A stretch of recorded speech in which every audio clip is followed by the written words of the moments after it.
Thank you, Vinny. Vinny? But do whatever you want. I mean, do what you can't change it. Ready? Good evening. It is Wednesday, June 12th, 2024, and welcome to the Town of Carmel Town Board.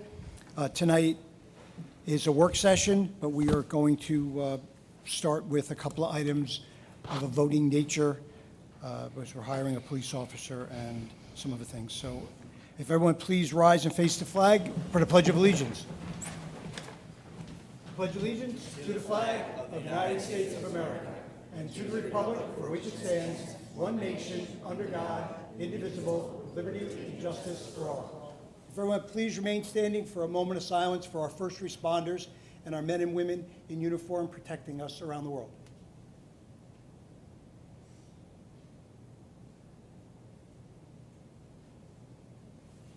Thank you. I call this meeting to order, and I ask first, thank you, Alice, for coming, and if our town clerk, Alice Daly, would do a roll call attendance, please. Councilman Kearns? Present. Councilwoman McDonough? Yes. Councilman Lombardi? Here. Supervisor Kazari? Yes. Our first resolution is making probationary appointment of a police officer, Town of Carmel Police. Chief Hoffmann is here, the best chief that we've ever had. Absolutely. Here, here. I agree. Thank you, Mr. Supervisor. Just ask Bodo and Brown. Go ahead. Chief. Good evening, Mr. Supervisor, members of the board. Thank you for having us here this evening. We have one item before you for your consideration tonight, and as you said, it's an appointment to the position of police officer. We have, for your consideration, Mr. Scott Fiske. He's currently a resident of West Harrison, New York, but he's a Mahopac native and a 2012 graduate of Mahopac High School. Since 2018, he's been a member of the NYPD, and he's currently serving there with the 4-7 Precinct Detective Squad in the Bronx. As a member of the 4-7 Squad, he's investigated a number of violent felonies and made a lot of arrests, and also he's been able to provide assistance to Carmel police detectives for crimes that occur in our town that have a nexus to the Bronx. And our detectives have let me know that they're very appreciative of his help in that regard, and they strongly support his appointment here tonight. As a prior service police officer, he won't be required to attend the academy, so after his field training assignment, about a month or so, he'll be out on patrol and help us with our staffing for our busy time during the summer. So in your role as the Board of Police Commissioners, I respectfully recommend that we appoint Mr. Scott Fiske to the position of police officer with the Town of Carmel Police Department. Thank you. Thank you. Well said. Councilman Kearns, would you read the resolution? Yep. Resolved that the Town Board of the Town of Carmel, acting as commissioners of the Police Department, hereby appoints Scott Fiske to the position of police officer at a start salary of $69,087, effective June 18, 2024, on a probationary basis, subject to the provisions of civil service law and civil service rules and regulations. I offer this resolution as read. Second. Seconded by both council people. Can we have a roll call, please? Councilman Kearns? Yes. Councilwoman McDonough? With pleasure. Councilman Lombardi? With pleasure. Supervisor Kazari? Yes. Congratulations. Congratulations.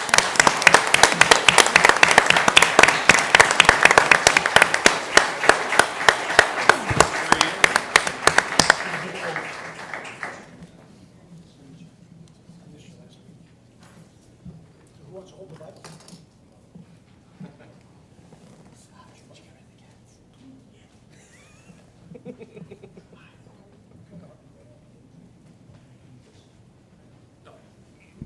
Yeah, if you... Thanks. Thanks. Is this good? Yep. All right. Put your hand on the Bible, raise your right hand. So repeat after me. I, Scott Fiske, I, Scott Fiske, do solemnly swear do solemnly swear that I will support and defend that I will support and defend the Constitution of the United States the Constitution of the United States and the Constitution of the State of New York, and the Constitution of the State of New York, and I will faithfully discharge and I will faithfully discharge the duties of the appointed position the duties of the appointed position of police officer in in and for the Town of Carmel, and for the Town of Carmel, according to the best of my ability, according to the best of my ability, so help me God. so help me God. Congratulations.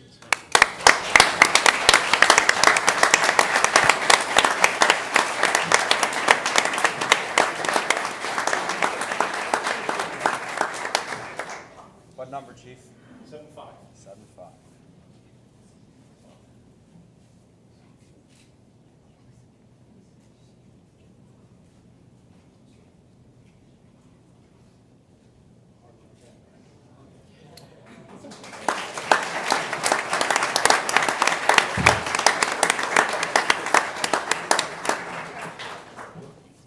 Come here, sign your name.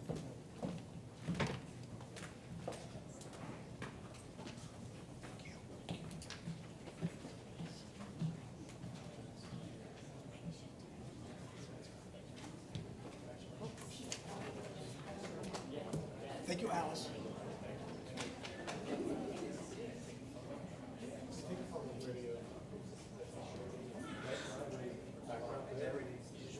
I need to stand or something, I'm sure.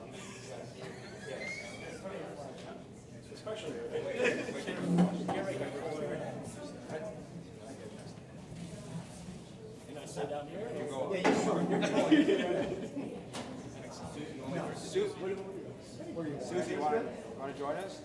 Susie, you. They already know who you are. Should we go down there? I think you should come in. No, I'll come.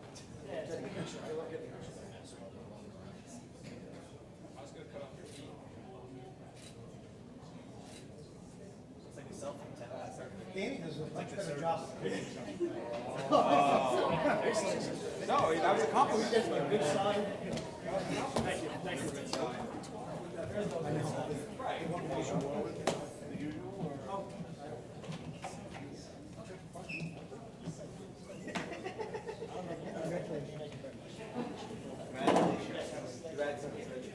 Yeah, you didn't tell me he was tall. Thank you for doing that. Oh, you're welcome. Congratulations. Congratulations. Nice to meet you.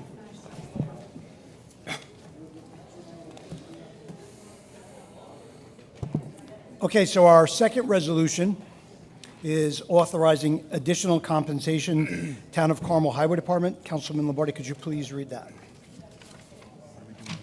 What? Oh. We left out When are we the commencing? dates on commencing. Superintendent, can you help me out? No.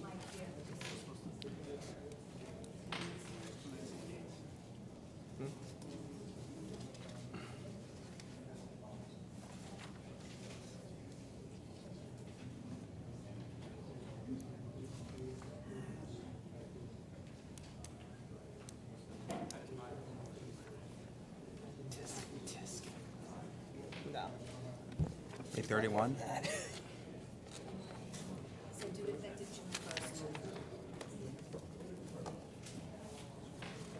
Thank you, Mike. Commencing June 1? Through August 31st? Yeah. Thanks. Okay. Whereas on or about November 8th, 2023, Town of Carmel employee 1502 sustained an on-the-job injury to which the aforesaid employee is entitled to New York State workers' compensation benefits. And whereas Michael Stern, Highway Superintendent of the Town of Carmel, has advised the Town Board that the aforesaid employee is presently unable to return to his work duties. And whereas the Highway Superintendent has recommended extension of the aforesaid employee's wages pursuant to the terms and conditions of the Town of Carmel Employee Handbook, as well as the terms and conditions of the contract between the aforesaid employees' bargaining unit and the Town of Carmel. Now therefore be it resolved, the Town Board of Town of Carmel hereby authorizes the payment of wages to employee 1502 for a period of an additional 3 months commencing June 1, 2024, and terminating August 31, 2024. I offer this resolution as read. Second. We get a roll call, please. Councilman Kearns? Yes. Councilwoman McDonough? Yes. Councilman Lombardi? Aye. Supervisor Kazari? Yes. So last week I missed this one resolution that didn't go through, so I'm going to read it and put it in now. So, resolution waiving planning and zoning review fees for 6318 Associates, Inc. Resolved that the Town Board of the Town of Carmel hereby authorizes the waiving of all planning board, zoning board, and related other site plan-related review fees otherwise required under the Town Code of the Town of Carmel, including but not limited to Chapter 131 and Chapter 156 in connection with site plan application for 6318 Associates, Inc., 10 Fair Street, Carmel, New York, tax map 44.18-1-20. I offer this as read. Can I get a second? Second. Seconded by McDonough. Can we get a roll call on that, please? Councilman Kearns? I'm going to abstain. Councilman McDonough? Yes. Councilman Lombardi? Aye. Supervisor Kazari? Yes. Thank you. Thank you very much, Alice. Thank you, Alice. Thanks, Alice. Thanks, Can we get Alice. a motion to close out this voting part? So moved. So, second. Seconded by McDonough. All in favor? Aye. Aye. Have a good evening. Thank you. I'm safe. So is someone making a motion to open up the work session? So moved. Second. And all in favor? Aye. Thanks.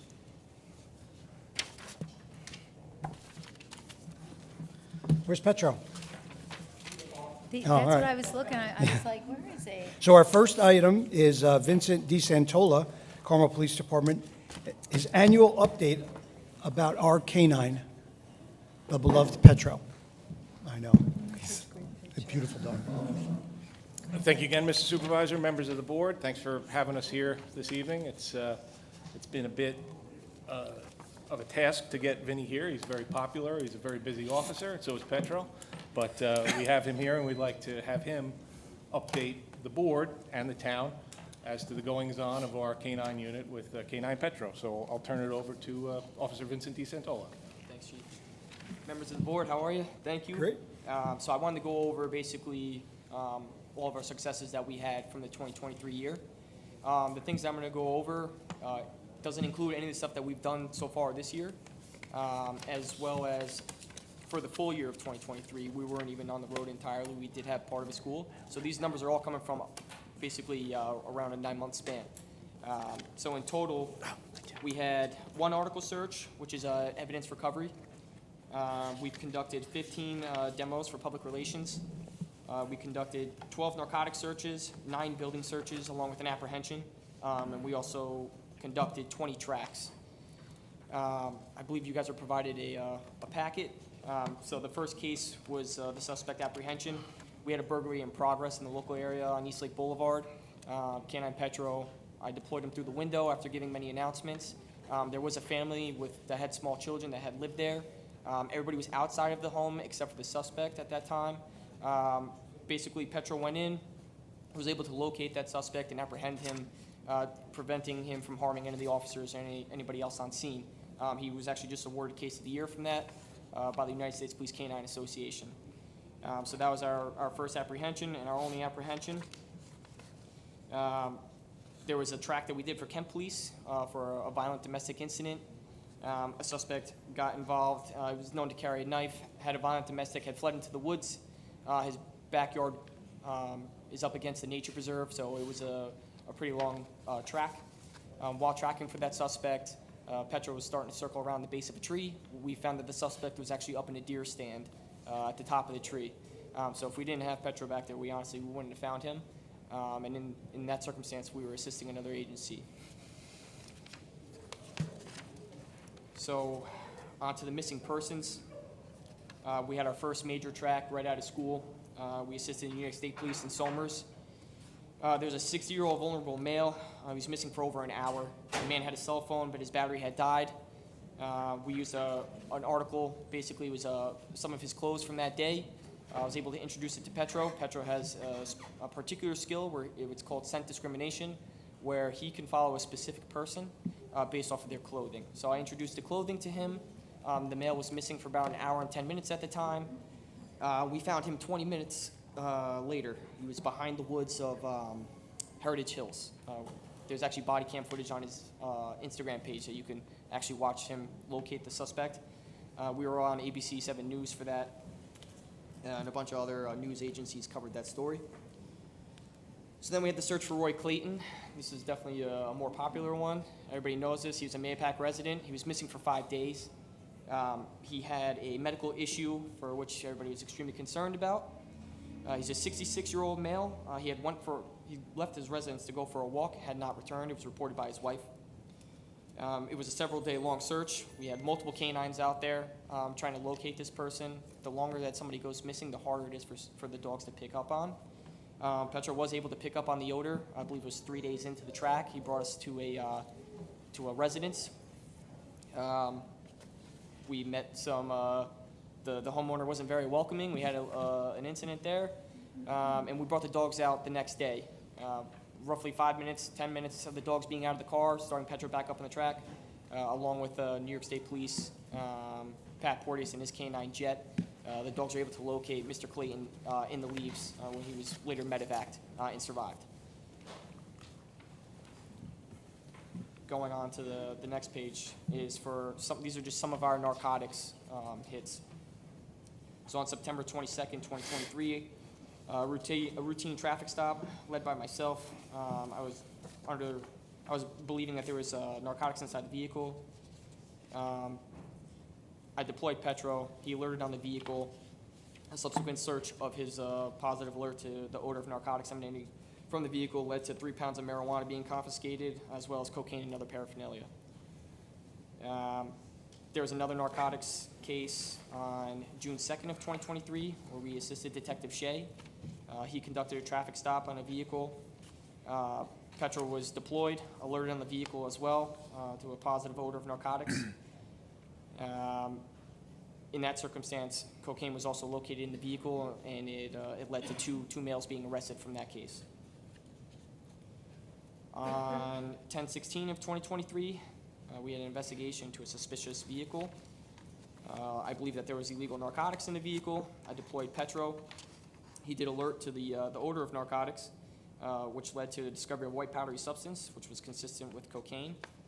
The driver was subsequently arrested and charged with criminal possession of a controlled substance in the 5th degree based on its weight. On December 9th of 2023, a vehicle made an unsafe left turn, almost striking a pedestrian. I observed the vehicle, quickly conducted a traffic stop.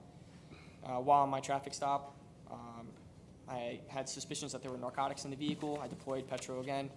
He had alerted on this vehicle, and we confiscated a Ziploc baggie containing 21.7 grams of psilocybin mushrooms, and the driver was arrested for possession of a controlled substance in the 7th degree. So those aren't all of our narco cases. Those aren't all of our tracks. Those were just our biggest cases that we had. And following our community relations. So the town definitely loves Petro. Usually when I'm at a red light, a little kid will roll their window down. They're asking if Petro's inside my car, because he goes to all the schools. So these are some of the places that we've done demos for. The Carmel Police Youth Academy cadets. We've done demos at National Night Out, Lakeview School, Fulmer Elementary School, Austin Road School, St. James School. You've seen us at Mahopac St. Patrick's Day Parade doing a security detail, as well as Mahopac Falls Trunk or Treat. We've done demos for Northern Westchester BOCES, Mahopac Chamber of Commerce Spring Fair, local Girl Scout troops. We've also helped Kent with their Dog's Day of Summer, the Carmel Recreation and Parks Easter Egg Hunt, Carmel Recreation and Parks Harvest Fest, as well as Carmel Recreation and Parks Summer Camp Police Day. So we get offered and asked to do demos all the time. We actually just got baseball cards made for him. Kids collect them all around the country of these dogs, so now we get to hand them out. But usually when we do demos, he's a big hit. So it's just a good thing for young kids. I was one of those kids. I saw a canine at a very young age, and I knew this was the job I always wanted to do. So hopefully I'll do that for somebody else. But they love seeing the dog come out of the car. It's great to see their eyes light up. And then the next case had a lot of publicity. It was with the goats. Everybody knew about the goats. We got called for apparently goats in the roadway off of Prescott. I thought headquarters was honestly playing a joke on me. When we responded on scene, there was about 40 to 50 goats in the roadway. I tried to shoo them. It wasn't working. Unfortunately, I had to request backup to help me out with it. We had about 4 officers on scene. These goats did not care that we were out there. We were worried about them getting onto Long Pond, causing a major traffic scene. So for some reason, I decided to take Petro out of the car. I was hoping maybe he would scare the goats and we could start to corral them that way. I took them out of the car, and it immediately worked. They started to move, and we had to actually cover quite some distance. We had to go up a hill through a backyard, probably about 500 feet into the woods, until we reached a residence that was actually on Long Pond. And we were able to get all the goats back into their corral. It was all over the place. It was international news. We were in the Australian Gazette, New York Post, the Hindustan Times, Fox News, Maxine Waters on, what's it, The Five, they're called? Mm-hmm. The Five, they talked about it. So he's gotten a lot of press coverage. We were also in the 2024 Canine Calendar, which was made by Nolan. He's a very famous police photographer. He goes all around the country taking pictures of police officers. In particular, he wanted to take pictures of canines. He had reached out to Petro via his Instagram, and he was able to take a bunch of cool pictures, and we made the calendar. You guys went viral too on social media with We that did. photo shoot. Yeah, we went viral on that. And then following, there's I believe 2 magazine covers from the Canine Courier. We were in both of these issues. And you have a copy of one of the citations, which was for Roy Clayton, when we found Roy Clayton. So in the Canine Courier, these are all of the major cases throughout the entire country. So we were able to represent Region 7, which was a pretty big deal.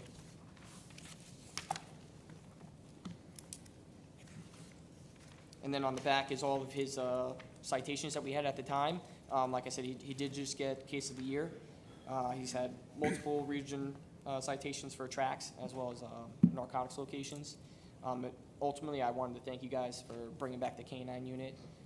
The kind of work that having a canine, you can't replace them. There's no piece of technology that does the kind of work that they do. Even when there's circumstances where things don't get out of hand, people knowing that the dog is on scene helps our officers out a lot. As well as even just being at work. Everybody loves when the dog comes into work. He kind of breaks up the monotony of things. He provides, he's just a great asset. Anytime that we think something's going on and stuff like that, he's a huge help. So I just wanted to say thank you. I wanted to give you a quick review of how our first year on the road went. And we're continuing that work now. We've had already a bunch of narcotics arrests. We've located a suspect from a domestic that occurred recently, and we found the suspect, and we've done plenty of demos so far too. So I'll be providing you at the end of this year another review. Just another thing too that happened recently, we did a search of the Putnam County Jail. We assisted them. There was a bunch of dogs that came to assist, and Petro was able to locate narcotics that were within the jail. So he's been doing really, really well. So I just wanted to thank you guys again, tell you how much and what these dogs are capable of and how valuable they are for us. No, and thank you, Vin, for Thank you. forever all you do with that. I don't know if the public knows, when we brought this back a few years ago, you brought it to our attention. You were able to get the training all paid for, the dog all paid for with grants, the vet bills, the food bills all taken care of.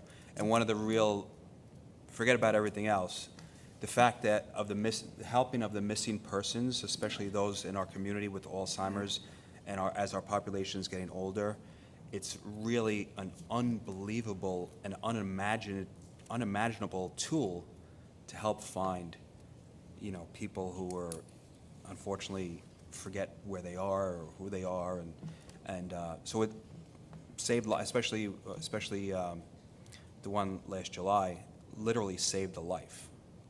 So thank you, and thank Petro for everything that you do, but really thank you for the training and for staying with it.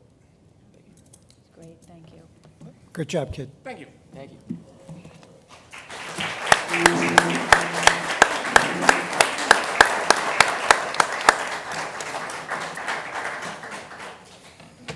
So the second item is our Director of Recreation and Parks, Nina Kallmeyer. Consider request to replace the front door at the Recreation Building, Sycamore Park. Nina? Thank you. Good evening, Board. That is a tough act to follow. We love having him at all of our events, so great job to the PD and to Officer Petro. So I wanted to come before the board tonight to really bring up the issue of the front door at Sycamore Park. We have had many issues with that door in the past. We have tried to fix it many times over in the past few years, but this spring, the closer on the door broke. It was leaking oil, causing the door to slam shut. It's a huge safety hazard at that building, specifically because we have summer camp coming up, and we do utilize that building for all toddler classes up to senior classes. So we are requesting the board to approve the purchase and install of a new front door at the building. We did get prices for it. Vinco Builders came in with the lowest price, $11,795.80, and they would be able to start the work right away. So to bring that in front of you guys, we have enough money in the budget for that repair at this point. Is it just the repair, or are you guys going to get a new door completely? They're gonna, with a yeah, new- they're gonna completely replace it. So they're gonna take the old one out and put a brand-new door in its place. So hopefully. And it can lock and Yep, everything it'll be like able that, to all right, lock, it'll all be, right. we're hoping that it's gonna be better than the one that we have, and we've Yeah. talked to them about that, just the style of the door. Obviously, it has to be a certain style for fire, Yeah. and, to make sure that it's ADA accessible and all of that, Mm-hmm. up to code. But it will be a brand-new door. It won't be just fixing the old one. Okay, good. Is the door in rough shape, or is it just the hardware that needs to be replaced? Because I think You it'd be know, a I lot think cheaper it's- just to replace the I hardware. think it's both, Yeah. but I also think that the building is the main issue. The, building is settling and has over time, and every time we put a new door into the building, this happens after 5 or 6 years. Doesn't matter the quality of the door, because every time we have frost, it really just. Expands, yeah. Yeah, and it's, kind of sinking over there in that area, so. At this point, the contractors recommend, to do a brand-new door. If we were to just fix that one piece, it's going to have to be replaced again in the near future, and if it happens during camp, Yeah. the safety of the children is the most important thing for us. Yep, I agree. Thanks, Nina. You're welcome. Thanks for coming. You're welcome. And I do have just one other thing I just wanted to bring up. The beach is opening this weekend on the 15th at Sycamore Park. Yep. So come on out. It's going to be a nice hot weekend. So we'll be open from 10 a.m. to 6 p.m. Sycamore Park, Town of Carmel residents. Even if you want to just come and see what the beach is about down there, it's great for all ages. It is free for senior citizens and a small fee for Town of Carmel residents. So we got that coming up, and a bunch of other events coming up in the near future. Great, All right. thank Thanks. you. Thank you. So, MaryAnn, Maxwell, Town Comptroller, consider March through May 2024 budget revisions. MaryAnn. Good evening. Yes, this is the budget revisions for March through May of 2024. In the general funds, we're providing for the payout of accrued time for 2 retirees, one in the assessor's office and one in the recreation admin office. A total accrued time that we paid out was $205,079. The second budget revision is to provide for payout of accrued vacation time of $4,775 in the town clerk's office and the engineering office. Number 3, we're providing for certiorari settlements of $1,000. Number 4, we're providing and transferring for the purchase of police ERT team and equipment and rifles. So $27,000 is coming from the equipment reserve, and $18,252 is coming from the contingency line. Now, I don't think this is all of the, what the board approved for the ERT. I think there's another $49,000 for the radios. So once they decide what they're going to end up doing with that, we'll have to transfer more money from either the contingent line or the equipment reserve. I think we had talked to the board about this, a couple months ago when the resolution was passed. So what I did right now with it was split it pretty much, taking $18,000 from the contingency and the rest from the equipment reserve. Okay. Number 5, we're providing for the purchase of software and Class A dress uniforms from grant funding. This was from the 2023 Discovery Grant. The remaining balance of that was $7,775. That grant is done now. It's been allocated to appropriate funding within the police department. Number 6, we're providing for the showcase of local artists with exhibition of outdoor sculptures from grant funding. So $500 is going to the Red Mills Park for And I that. think that just opened up last weekend, right? Yes. Yeah, the So stuff's there. whoever can Yes. go down there. Yep. You should go see the beautiful Yeah, artwork. so that was also through a grant. Sculptures, I should say. Number 7, we're transferring for board expenses and recording services. Total amount is $4,750. Number 8, we're transferring for the settlement of a payment to DEP Police for the reimbursement of training costs for an officer that was hired. So that was $10,000. That was a settlement that was negotiated with the New York City DEP, I believe. Number 9, we're transferring for a human resource consultant and employee assistance program, a total of $18,000. And number 10, we're transferring for the purchase of smart reader speed signs. This is also coming from the contingent line of $8,350. Number 11, we're transferring for the balance of the purchase of a police vehicle computers. We had to transfer $9,534.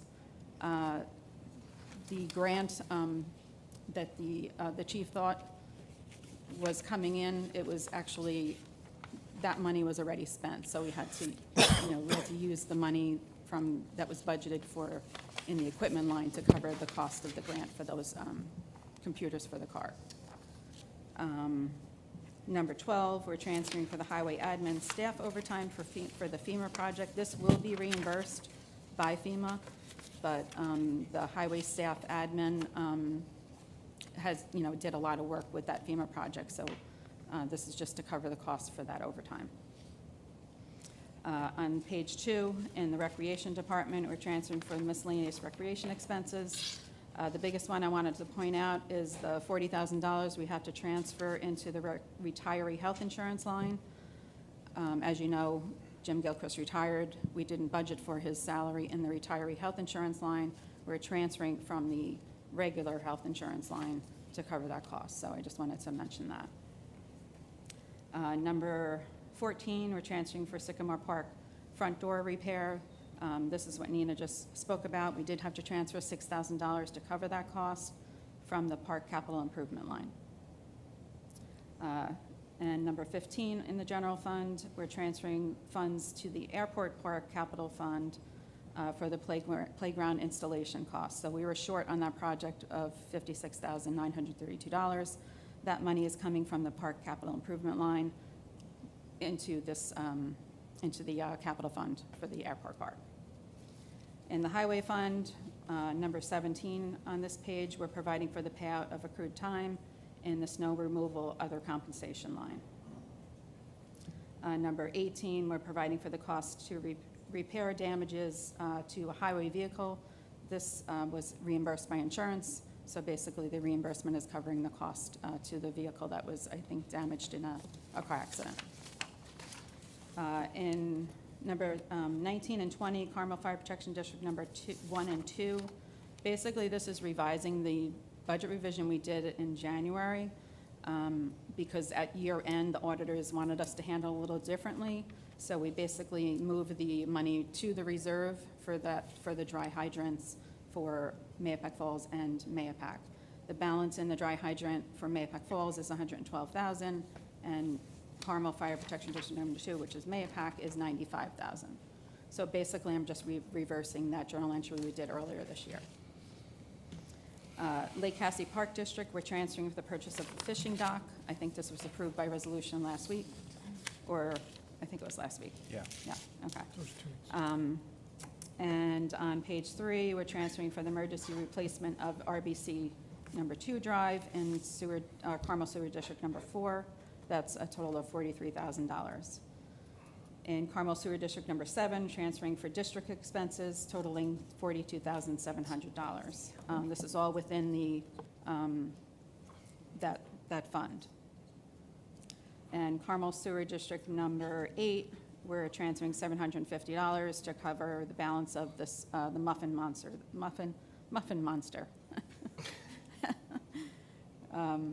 Anyway, so that was transferred within that district. Carmel Lighting District number 2, we're providing for the cost to replace a street light pole. This was also covered from insurance. We got $12,000, $567 from a third-party insurance company to cover that cost.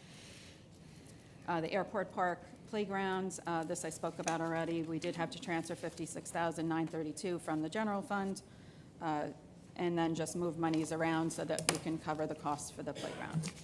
And the last one is just the water meter replacement project. We're just transferring money to cover the water meter replacements of $10,000. Thank you. Okay? Yeah.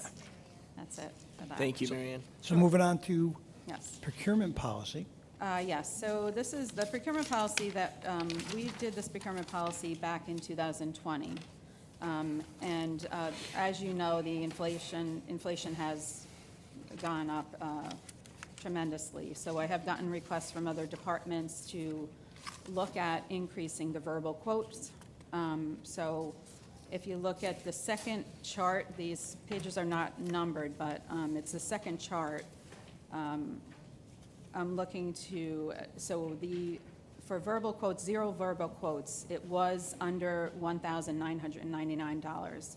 So I'm looking to increase that by 500 so that you can make a purchase basically without another quote for under $2,499. Again, that was $1,999, so I'm just increasing that by 500. And then you would need 3 verbal quotes from anything from $2,500 to $4,999. So basically, I'm bumping up the minimum, value with the verbal quotes on the purchase contracts. And then with public works contracts, the same thing. It was under $2,999 for 0 verbal quotes, increasing that to under $3,499.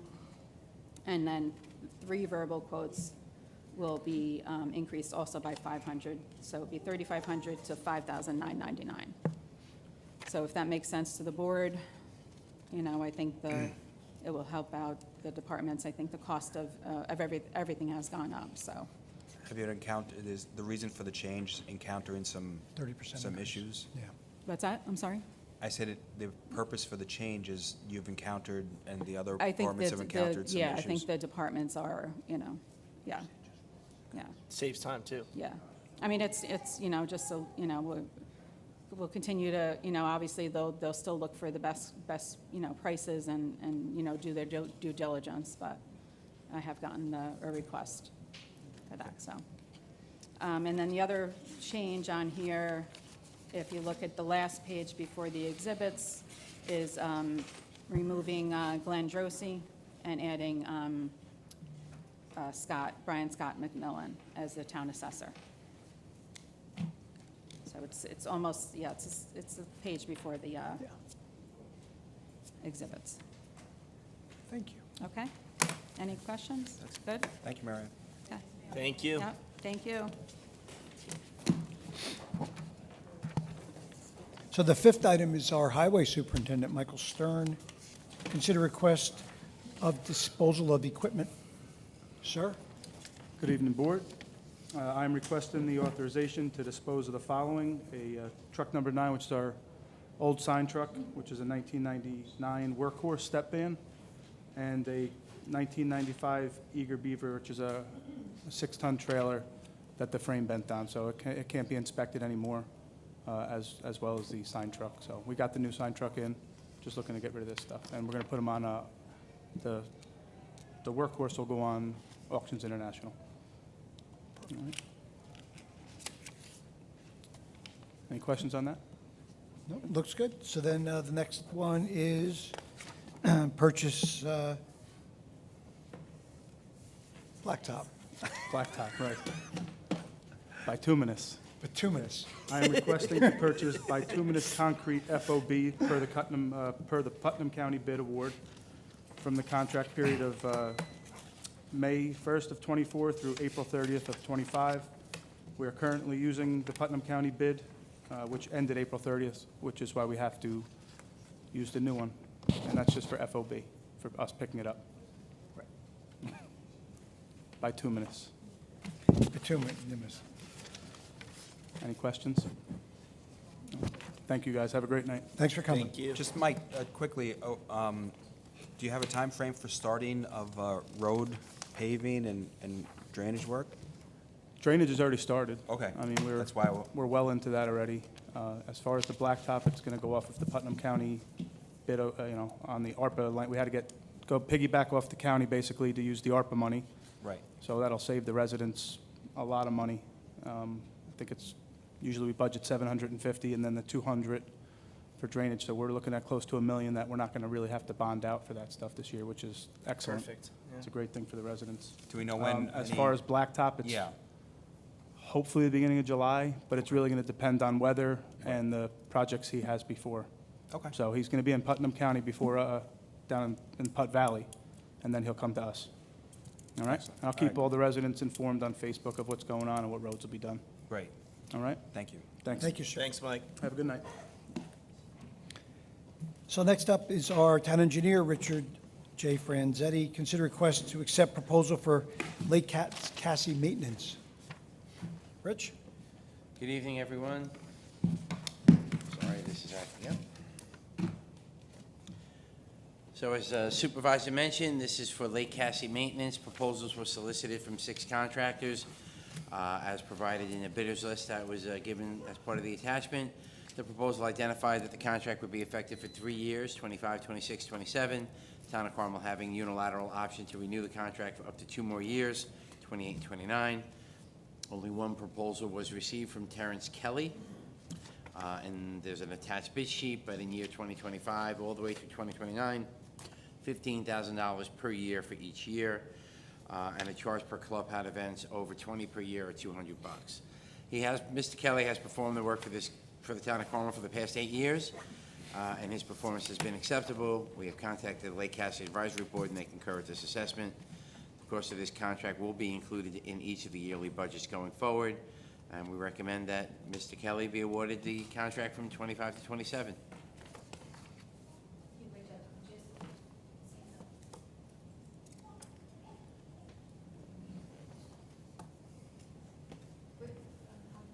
Because the bid that I have here, like on this sheet here, you have 15,000 down straight, but on the proposal, it says like 14,000 for 2025, then 2026 is 14,500. You are correct, that is And correct. then It's 14,000 for 25, 14,500 for 26. 15,000, And then 15,000, 15,500, and 15,500. I apologize. All right, It's so a we just typo on need- the memo. Yeah, we just need to change that. I will resend the memo out to the board tomorrow. Got it, thank you. And I'm assuming 2029, just look at that one, because I don't know. 15,500. It's 15.5? Mm-hmm. Okay, thank you. And next up is chemical supplies at the various water and sewer districts. There's an attached resolution to the memo where the engineering department was allowed to advertise for bids for the reference project, which is chemical supplies for the various water and sewer districts. Bids were received and opened by the town clerk on May 9th. Copy of the bid opening results were attached to the document. The scope of work involves chemical supplies to various town of Carmel water districts.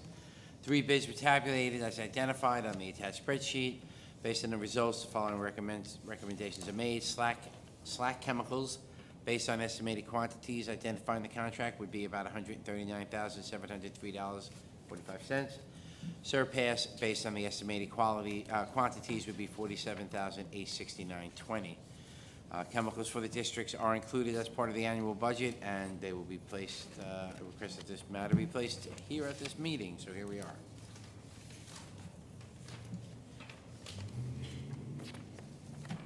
Perfect, thank you. Okay? All right, so then next is consider authorizing a change order for the townwide water tank rehabilitation installation, bid C268. So contract C268, townwide water tank rehabilitation and install for Carmel Water Districts 2, 3, 8, and 14 was awarded to Arrow Construction in September of 2021. Work under the contract is currently stalled, but it has been underway since then. Carmel Water District 8, it was discovered that the floor of the Kings Ridge water tank, the board may recall, had experienced settlement and bowing, which had fractured the glass liner of the glass-lined steel tank floor, necessitating replacement. The Crest Road tank, which is up the block here, was constructed at the same time with the same design approach and showed similar exterior signs of uneven settlement. So it is expected that the floor is in similar condition. Since the floor cannot be visually inspected due to sediment cover, the town has elected to preemptively authorize the procurement of materials to replace the floor system. Since the tank floor can only be inspected while out of service, this approach is aimed to reduce the downtime associated with the fabrication and shipping after the floor is inspected. Also, additional regrading at the Kings Ridge tank valve vault was requested by the town after the town installed the new yard hydrant, and we're asking for a time extension with no additional cost associated with it for substantial and final completion by 1 year. The time extension is requested due to delays in the procurement of a replacement VFDs after the manufacturer recommended their replacement due to defective operation. This delay has prevented that Crest Road tank from being taken out of service, and therefore we're hoping that the proposed contract completion date would be on or before December of 2024, December 1st. Weston and Sampson, who are the engineers of record, have provided additional information regarding this. So the work for Carmel Water District 8 includes expenses and the combined bond values for 1, 8, 10, and 13 as the water systems are interconnected, and the work will impact all users in those districts. There are sufficient funds for this work, as when the town increased funding last, it included the cost for the new flooring for the Crest Road tank.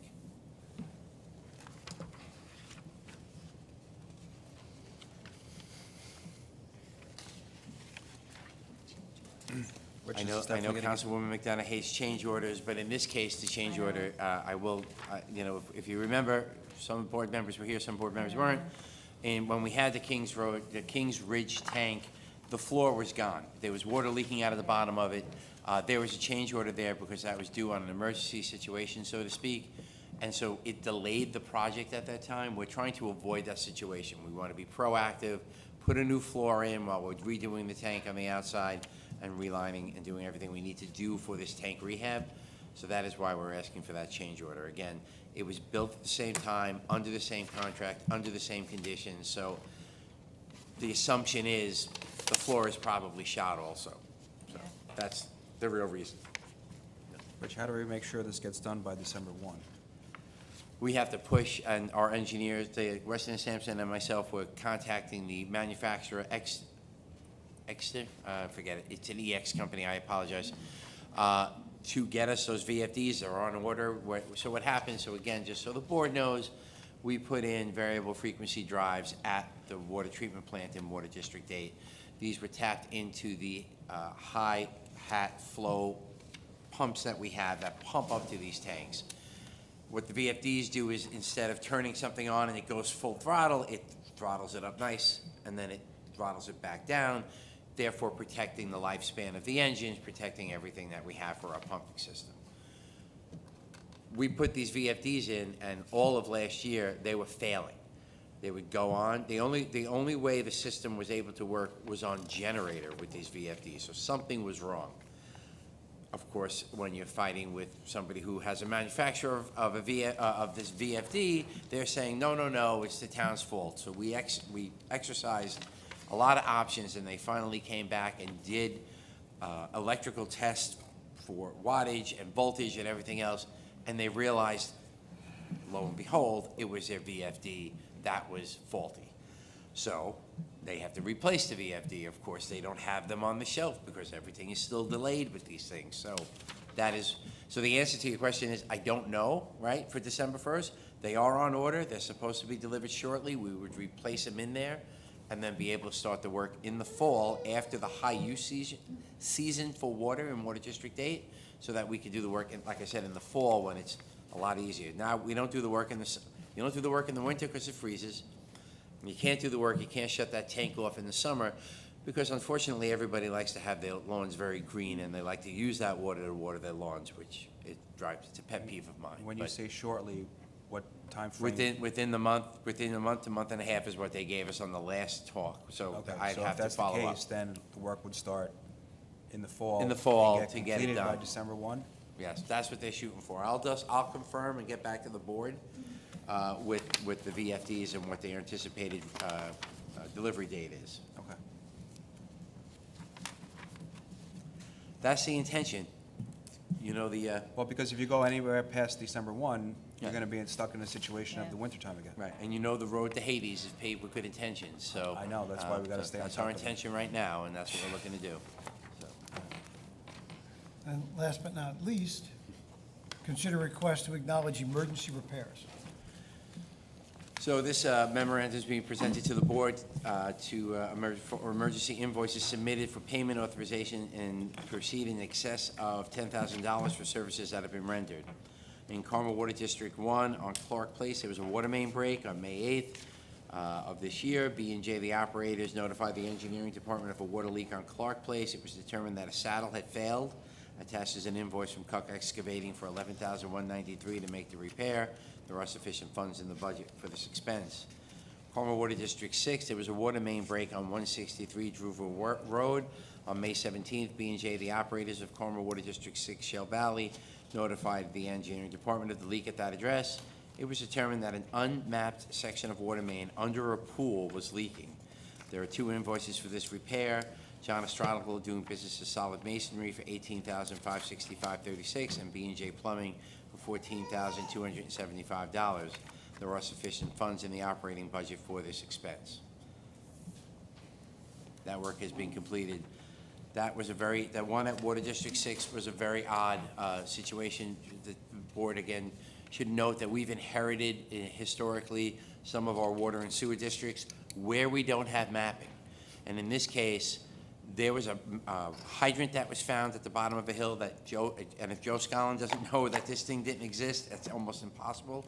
He found, it's a transite pipe, which is asbestos line pipe, that had this other line coming off of it that I believe the developer had a 6-inch line that then had 2 other lines that went off to feed 2 houses. So he just put a line in, didn't tap it the right way, and the person who put that pool up didn't know that there was a line there. And it just started leaking. The guy was like, "It's not my pool leaking. I don't know what's going on." So after investigation, it was a pretty interesting repair and everything else to work around the pool and to do all that work in kind of a very odd area. So was it caused by them putting in the pool? The pool's been No. there forever. No. Okay. It was caused because it just failed. It just failed. Okay, thank you. No problem. Any other questions, board?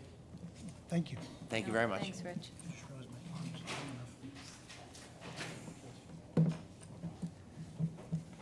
Just tell them 30 seconds before they're done. I was just telling them 30 seconds before they're finished.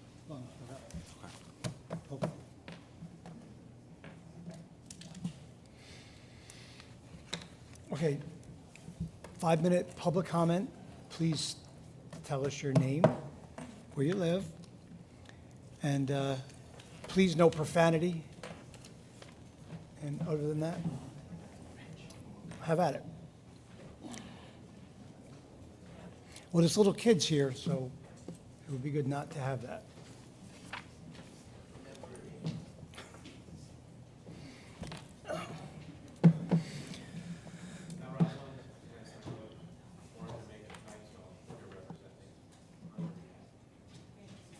So I just wanted to take a few minutes to remind.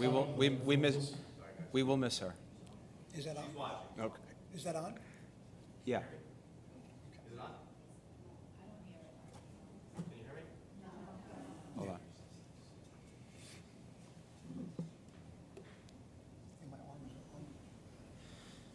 Good? Yeah. All right, you can start the clock. So I just wanted to take a few minutes to remind the residents in our surrounding areas how important the moratorium hearing is on June 19th. This will allow our town board to review and hopefully pass the red line version of the master plan. If you have not done so already, please take a few minutes and read it, particularly section 156-8, battery energy storage system, section 2. And I quote, Tier 2 battery energy storage systems have an aggregate energy capacity greater than 600 kilowatts, or are comprised of more than one storage battery technology in a room or enclosed area. Tier 2 battery energy storage systems are prohibited in the town of Carmel. This will not only affect EPE's proposed facility located on Miller Road, but will also protect all Carmel residents from these facilities popping up in vacant land adjacent to residential properties. We have come so far in a few short months and need everyone to come and support this moratorium. Thank you. Thank you. And happy Father's Day, guys.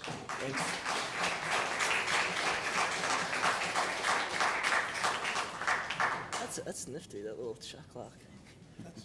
Police Department. Going once, going twice. All right. Please.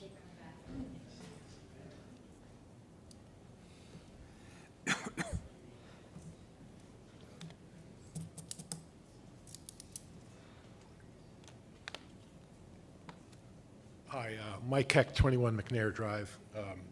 I moved here 2 years ago from Brewster. I served on the planning board for 7 years, and I know how tough it is to be a municipal worker.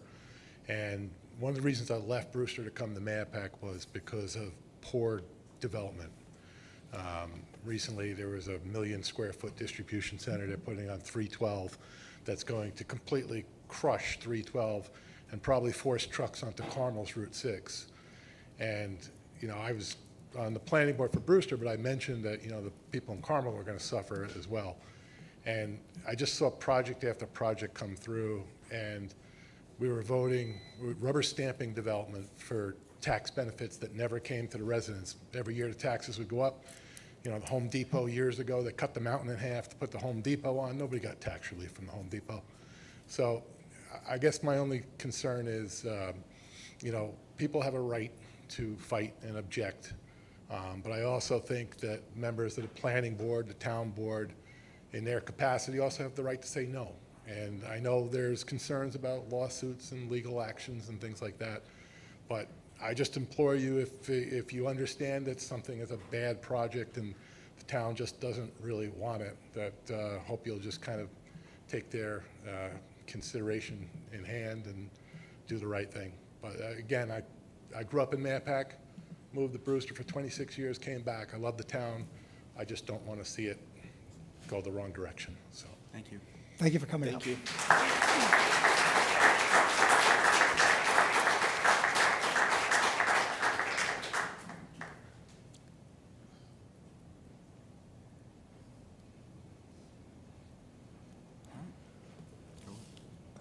Yeah? No one? All right, well, thank you very much, everyone that came out. Town board comments? Yeah, so I've been working with a few organizations. We're going to be hosting a fishing clinic with Councilman Kearns on July 20th at Sycamore Park Beach. There's going to be 2 sessions. We're going to open it up to the first 50 individuals who register from ages 5 to 15. Participants will receive a free rod, tackle, and I'll have members from the Oasis Sportsman Club and Putnam Federation of Sporting Clubs there to assist the kids in teaching them how to bait a hook and cast and teach them the sport of fishing. So pay attention to a flyer. We should be sending that out shortly. Starting next Thursday is our sunset concerts in the park at Chamber Park. We have the flyers outside. So it has every Thursday, weather permitting, has the names of the groups that are playing. So the first one starts next Thursday. You got it there, Ernie? Okay. And the first one is Debts and credits. debts and credits. That's next. Debits and credits, okay. After that is Nashville Drive, and every Thursday thereafter. So this flyer it's been on social media, it's been on the town page, and there's some outside too. So hopefully we'll see everybody there. Just real quick, I believe Putnam Arts is still having the pottery sale. Nina was saying, it's really nice if everybody can, if you have time, to go up and support them. They do some really nice local artists with the pottery. I All have right, nothing so else. we're going to be going into executive session. We have a pending pilot program and the Lieutenant's Benevolent Association contract to discuss. So can I get a motion to go to executive? Happy Father's Day to all the fathers out there, Yes. Thank you. and so moved. So all in favor? Aye. Aye. All right. Good night. See you 19th.